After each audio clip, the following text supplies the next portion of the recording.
Hello! Ready na ba kayo para sa isang kwentong talagang kahanga-hanga? Ngayon, pag-uusapan natin ang isang araw sa kasaysayan na literal na huminto ang araw. Alam mo na, yung mga maliliit na white lies, siguro naman lahat tayo nagawa na yan, di ba? Para lang hindi mapagalitan o para lang makalusot sa isang sitwasyon.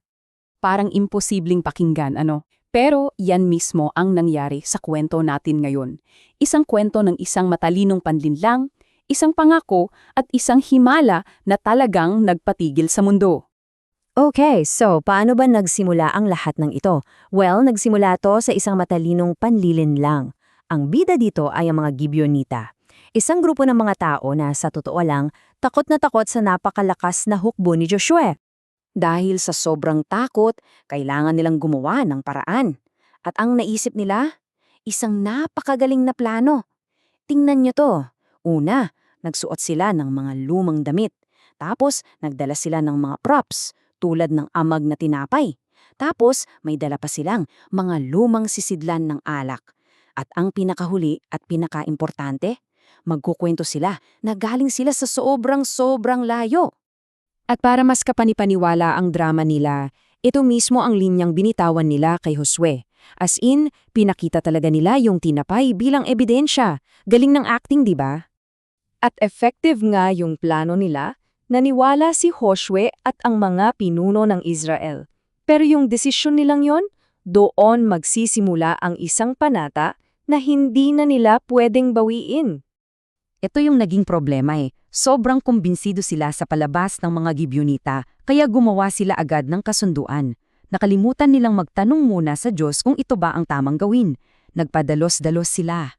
Pero alam nyo, ang sikreto ay hindi nagtagal. Sa loob lang ng 3 araw, nalaman ang katotohanan. Yung mga taong sinasabi nilang galing sa napakalayong lugar, kapitbahay lang pala nila. Ngayon, baka isipin nyo, bakit hindi na lang binawi ni Josue yung pangako niya? Kasi yung panunumpa noon ay isang napakaseryosong bagay. Kapag sinabi mo, lalo na sa harap ng Diyos, kailangan mong tuparin kahit pa nalindang ka.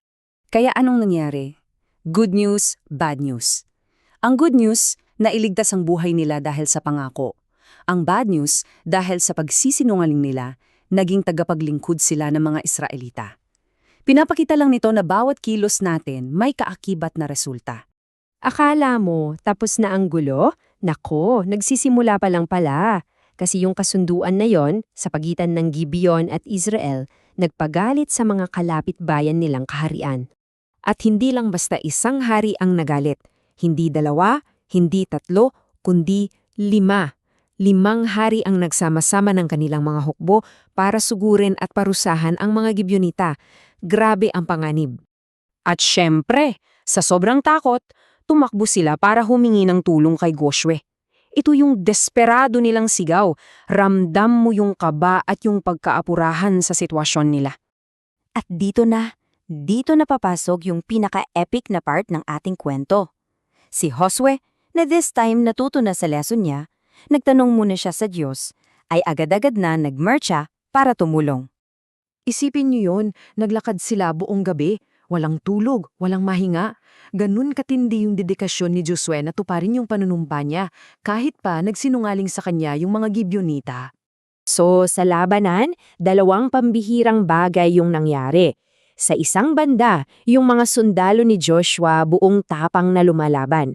Pero sa kabilang banda, may tulong na galing sa itaas. Nagpaulan ng Diyos ng malalaking bato ng yelo, as in hailstones. At alam nyo ba, mas marami pa ang namatay dahil sa mga batong yun kesa sa mga espada. Okay, so nananalo na sila. Ganda na ng takbo ng laban. Pero may isang malaking problema. Tumidilim na. At kapag dumilim, makakatakas yung mga kalaban. At sa gitna ng labanan, sa harap ng lahat ng sundalo niya, dito na ginawa ni Josue ang isang bagay na parang imposible. Sumigaw siya ng isang panalangin, isang utos na puno ng pananampalataya. At alam niyo kung anong nangyari? Huminto sila. Yung araw at yung buwan sumunod talagang huminto sa kanilang mga pwesto. Dahil sa himalang ito, humaba ang araw ng halos isang buong araw pa. Binigyan sila ng sapat na liwanag para tapusin ang laban at talunin ang lahat ng kaaway.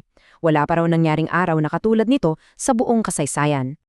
Wow, grabe yung kwento, di ba? Ngayon, yung pinakaimportante sa lahat, ano ba yung mga aral na pwede nating makuha mula sa pinakamahabang araw na to? Well, may 4 na mahahalagang aral dito. Una, ang katapatan ay laging mas maganda.